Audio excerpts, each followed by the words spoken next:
السلام علیکم، میں ہوں شفا یوسف زئی اور آج کی جو یہ ویڈیو میں بنا رہی ہوں یہ دنیا کے ایک بڑے تاریخ پہلو پر بنا رہی ہوں. اور وہ تاریخ پہلو یہ ہے کہ جب ایک عورت ایک آدمی سے شادی کرتی ہے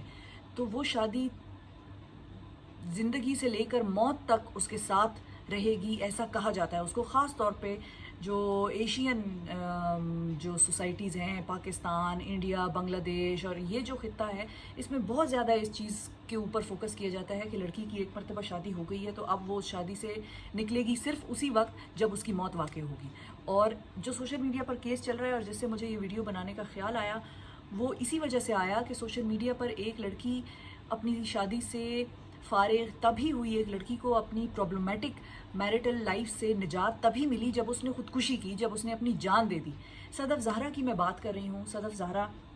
کے حوالے سے مختلف پوسٹس میں نے بھی پڑھی، آپ نے بھی پڑھی ہوں گی آئی ایم شور. صدف زہرا کے شوہر کا نام ہے علی سلمان علوی، اور علی سلمان علوی کے حوالے سے مختلف باتیں آ رہی ہیں سامنے. کہا یہ جا رہا ہے کہ علی سلمان علوی جو ہے وہ بہت ٹارچرس قسم کا ہسبینڈ تھا، وہ ٹارچر کرتا تھا، وہ اپنی بیوی کے ساتھ لائل نہیں تھا، وہ اس کو مارتا پیٹتا تھا، گالی گلوچ اور یہ سارے معاملات تھے اس کے اپنی بیوی کے ساتھ. پھر اس کے اوپر کیونکہ شادی ارینج میرج نہیں تھی، شادی لو میرج تھی، دونوں کی ملاقات انٹرنیٹ پر ہوئی تھی اور غالباً یہ بھی کہا جاتا ہے کہ صدف نے اپنی فیملی کو منایا تھا. صدف کی فیملی بہت زیادہ رضامند نہیں تھی علی کے رشتے کے لیے، لیکن صدف نے ان کو منایا اور ان کی دونوں کی شادی ہوئی. اب شادی کے بعد ہوا کیا؟ شادی کے بعد ہوا یہ کہ جو سوشل میڈیا پر پوسٹ چل رہی ہیں ان کے مطابق علی نے مختلف خواتین کے ساتھ مختلف اوقات میں روابط رکھے. علی ہر ایک سے سوشل میڈیا پر فلرٹ کرنے لگ جاتا تھا. علی کی فرینڈز تھیں اور وقتاً فوقتاً صدف کو علی کی حرکتوں کے بارے میں پتہ لگتا رہا اور صدف علی کو معاف کرتی رہی، جیسا کہ زیادہ تر پاکستان کی یا سب کانٹیننٹ کی شادیوں میں ہوتا ہے کہ ایک بندہ غلطی کرتا ہے، دوسرا اس کو معاف کرتا ہے، پھر دوسرا غلطی کرتا ہے، پہلا معاف کرتا ہے، اور یہ غلطیوں کا سلسلہ تب تک چلتا رہتا ہے جب تک کہ یا تو دونوں مر نہیں جاتے یا جب تک دونوں کی طلاق نہیں ہو جاتی، یہ شادی ختم نہیں ہو جاتی. لیکن یہ غلطیاں بہت شاذ و نادر ہی شادیوں میں ختم ہوتی ہیں. اگر ایک مرتبہ لڑکی نے لڑکے کو معاف کر دیا تو پھر لڑکے کو یہ ایک طرح سے لائسنس مل جاتا ہے کہ بھائی اب تو یہ کہیں نہیں گئی، اس کو پتہ بھی چل گیا یہ کہیں نہیں گئی، تو اس لیے اب تو میں کھلے عام یہ کام کر سکتا ہوں. اور پھر بہت مرتبہ لڑکیاں دباؤ میں آ کے، فیملی کے پریشرز میں آ کے، سوسائٹی میں آ کے معاف کرتی رہتی ہیں اور معاف کرتی چلی جاتی ہیں، اور مختلف ان کو اپنے ہسبینڈس کے بارے میں باتیں پتہ چلتی ہیں، لیکن وہ معاف کرتی چلی جاتی ہیں کیونکہ ان کے پاس چوائس کوئی نہیں ہوتی، راستہ کوئی نہیں ہوتا. اب بات کرنے کی یہ ہے کہ ان دونوں کے رشتے میں پرابلم کہاں آئی. ان دونوں کا رشتہ تو خیر ویسے ہی پرابلمیٹک تھا اور وقتاً فوقتاً جیسا میں نے کہا کہ صدف کو علی کی باتیں اور علی کی حرکتیں پتہ چلتی رہیں اور علی معافی تلافی کرتا رہا اس کے ساتھ. پچھلے کچھ عرصے سے ان کی شادی میں بہت زیادہ ڈومیسٹک وائلنس چل رہی ہے، علی مار پیٹ کرتا رہا ہے. یہ باتیں بھی ظاہر ہے سوشل میڈیا سے مجھ تک پہنچی ہیں، آپ تک بھی پہنچی ہوں گی. صدف کی جو زندگی ہے وہ مشکل اس لیے ہے کہ ایک تو ہسبینڈ اس کے ساتھ لائل نہیں تھا، اور ایک مرتبہ معاف کرنے کے بعد جب اس کو بار بار یہ چیزیں پتہ چلتی گئیں تو ظاہر ہے اس کے دل سے بالکل ہی علی کے لیے جو تھوڑا بہت بھی اعتماد تھا، تھوڑا بہت بھی بھروسہ تھا علی پر، وہ ختم ہو گیا. اتنے میں ہو جاتی ہے ان کی اولاد. علی سلمان علوی اور صدف کی اولاد ہو جاتی ہے. صدف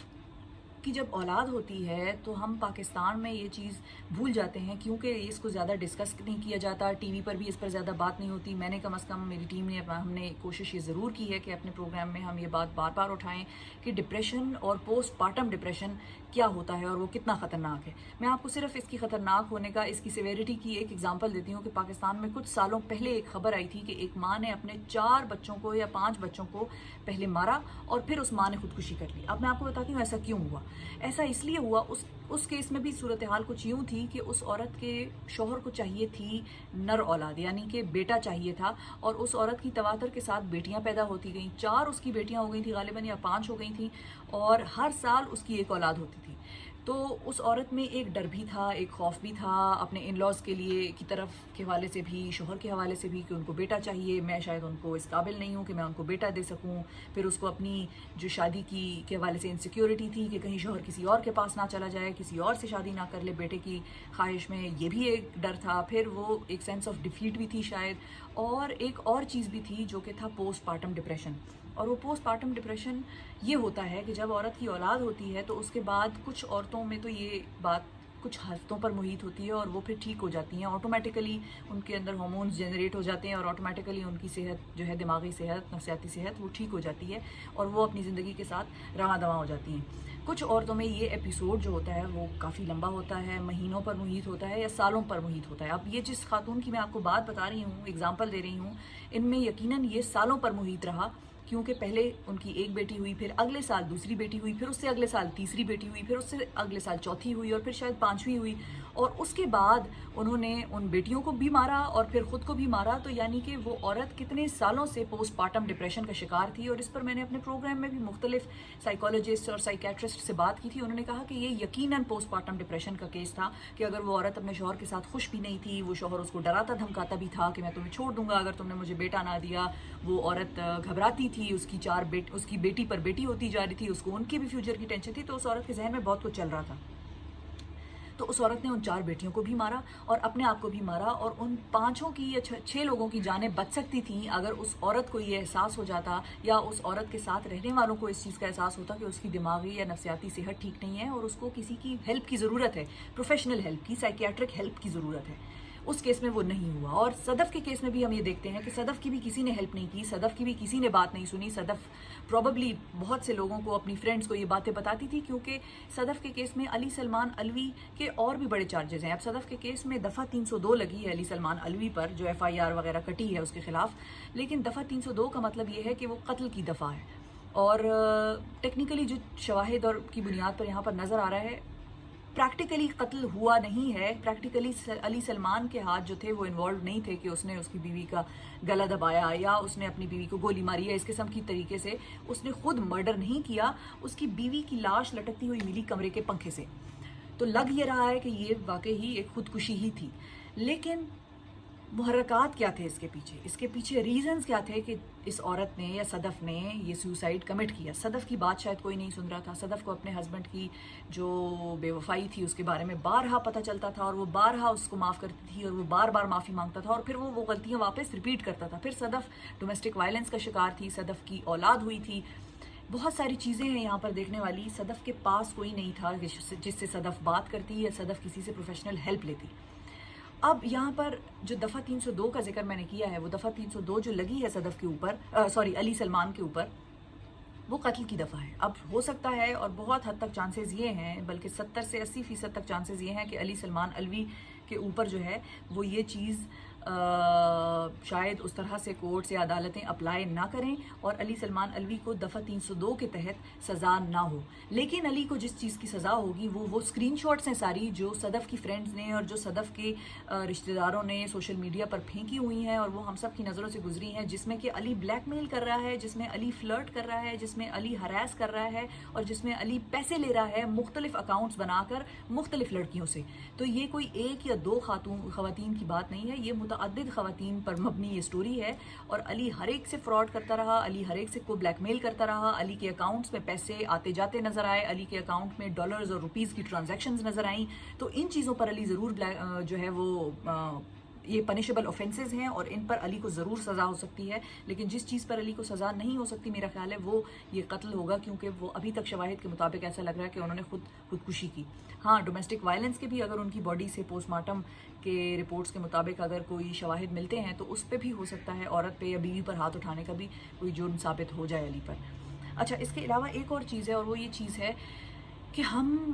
بہت مرتبہ اپنے آس پاس دیکھتے ہیں کہ لوگ ڈپریشن میں ہیں، لوگ پریشان ہیں، لوگ ہم سے بات نہیں کر رہے، لوگ خاموش ہیں. آپ ایسے لوگوں سے خود جا کر بات کریں، کیونکہ جو شخص بھی ڈپریسڈ ہوتا ہے وہ بھاگتا ہے لوگوں سے، کیونکہ وہ بات کر نہیں سک رہا ہوتا. اس کو سمجھ میں نہیں آتا کہ وہ کیسے بات نکالے اپنی، کیا بات اگلوں کو کہے. کئی بار ہم لوگوں کا مذاق اڑا لیتے ہیں اس ڈپریشن کا، کئی بار ہم لوگوں کی اینزائٹی کا مذاق اڑاتے ہیں. یہ مذاق اڑانے والی چیزیں نہیں ہیں، ان سے لوگوں کی جانیں جا رہی ہیں. اور ایک اور چیز، بہت امپورٹنٹ چیز اس معاملے کی، وہ یہ ہے کہ سوشل میڈیا پر جب یہ سٹوری آئی تو اس کے بعد مختلف انکشافات ہوئے وکٹم اور جو اکیوزڈ ہے اس کے حوالے سے. تو علی سلمان الوی کے حوالے سے جب کہتے ہیں کہ وہ جب کمرے میں آیا اور اس نے دیکھا اس کی بیوی کی لاش کمرے میں لٹک رہی تھی، تو وہ اس وقت میٹنگ کر رہا تھا اپنی ٹیم سے، جس ٹیم کے ساتھ وہ کام کرتا تھا پروفیشنلی.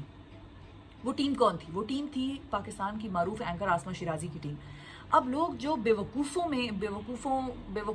طریقے سے کامنٹری کر رہے ہیں سوشل میڈیا پر، ان کو اس چیز کا احساس نہیں ہو رہا کہ دفتر میں 100 لوگوں کے ساتھ کام کرتی ہوں، مجھے نہیں پتا ان 100 لوگوں کے گھروں میں کیا ہو رہا ہے، اور نہ ہی ان 100 لوگوں کو جو بھی وہ گھروں میں اپنی زندگیوں میں حرکتیں کاروائیاں کر رہے ہیں ان کی میں ذمہ دار ہوں، اور نہ ہی وہ مجھے بتا کر یا مجھ سے پوچھ کر کوئی چیز کرتے ہیں۔ کسی اور اینکر کی ٹیم ہو یا کسی سیلیبریٹی کی ٹیم ہو، اس میں اگر کوئی شخص اپنی بیوی کو مارتا پیٹتا ہے، وہ کوئی شخص اپنی بیوی کا قتل کر دیتا ہے،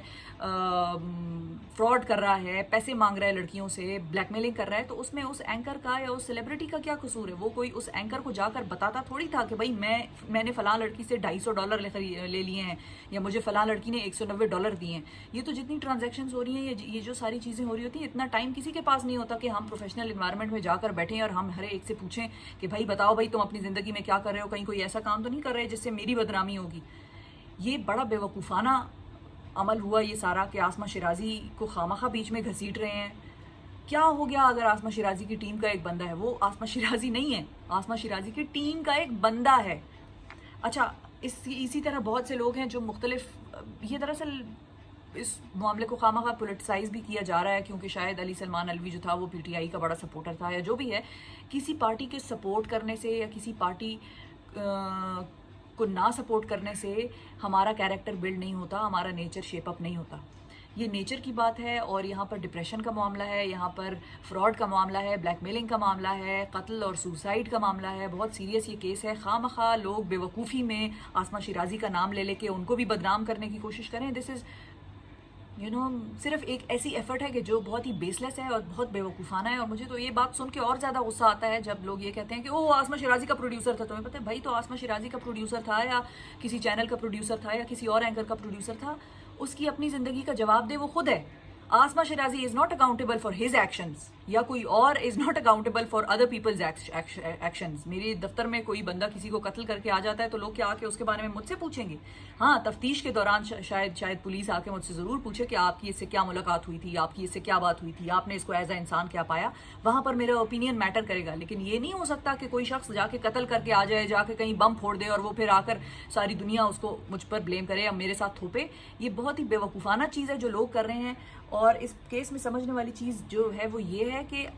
ایک عورت نے بہت مشکل وقت گزارا، اور وہ ایک بہت مشکل وقت سے گزر رہی تھی، اس کی اولاد ہوئی، اس کو یقیناً میرے خیال میں، بلکہ بہت سے لوگ یہ کہہ رہے ہیں اور میرا بھی یہ ماننا ہے کہ اس کو پوسٹ پارٹم ڈپریشن تھا، اس کی زندگی کے حالات بہت ساؤنڈ اور بہت سٹیبل نہیں تھے، وہ تنگ آئی ہوئی تھی، وہ اپنے حالات سے تنگ تھی، وہ اپنے شوہر کی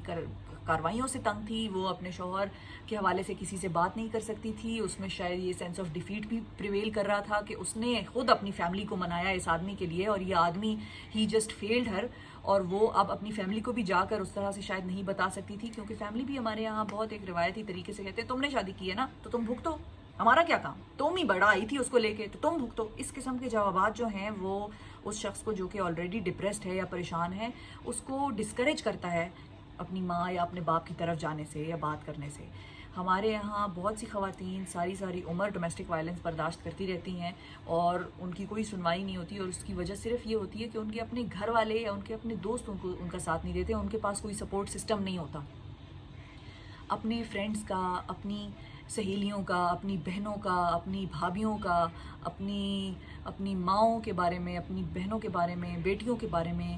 ان کی شادی کے بعد کے جو معاملات ہیں ان سے بیٹھ کر وہ کہانیاں سنا کریں، ان سے پوچھیں کہ وہ اپنے گھروں میں خوش ہیں، ان سے پوچھیں کہ ان کے شوہر ان کے ساتھ رویے میں ٹھیک ہیں، کیا ان کے شوہر کی کوئی ایسی حرکتیں تو نہیں ہیں جس سے وہ پریشان ہوتی ہیں۔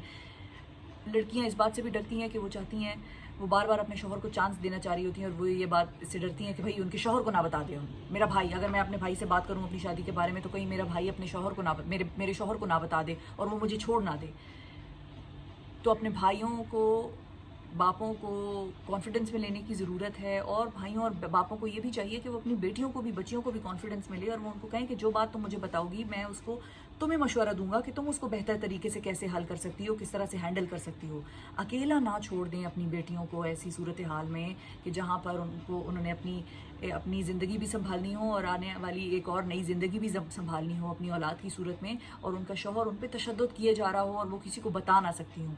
تو یہ ساری صورتحال تھی، میں نے سوچا کہ میں اس پر آج بات کروں، کیونکہ ایک تو مجھے آسمہ شیرازی پہ الزامات یا جو بھی ان کے ساتھ لنک کرنے کی کوششیں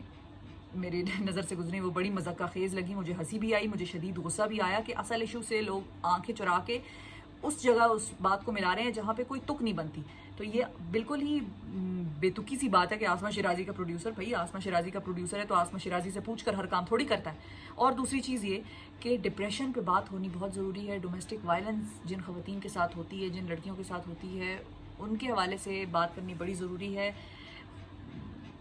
میں اس حوالے سے بس یہی کہنا چاہوں گی کہ اگر اس شخص کو سزا ہوگی تو وہ شاید قتل میں نہ ہو, کیونکہ وہ لاش لٹکی بھی پائی گئی. وہ پروبیبلی بلیک میلنگ, فراڈ اور